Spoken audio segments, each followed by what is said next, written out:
vivons donc aujourd'hui dans une société de consommation et nous avons eu envie de dénoncer cette forme de surconsommation qui épuise les ressources de la terre. On a imaginé notre jardin comme finalement un supermarché de la terre. Lorsque vous rentrez dans notre jardin, vous allez d'abord commencer par trouver des paniers. Et ces paniers sont associés à la plante qui produit le panier, c'est-à-dire le saulvanier.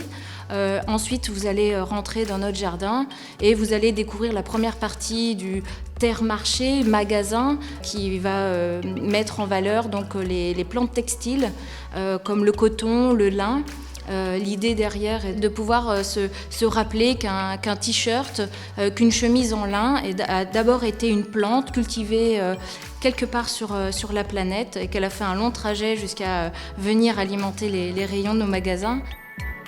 Si on poursuit un petit peu dans notre jardin, on va trouver aussi les plantes qui vont venir teindre aussi les textiles. On va trouver de l'indigo par exemple ou du fuchsia qui sont là aussi pour rappeler que les plantes textiles ont aussi été transformées pour pouvoir être commercialisées. Un petit peu plus loin, vous allez aussi pouvoir trouver des recettes, par exemple le pop-corn. Donc là, l'idée, c'était de se rappeler que la boîte de pop-corn qu'on peut acheter dans un magasin, eh bien, en fait, c'est surtout du maïs qui a été cultivé et du sucre qui a été rajouté.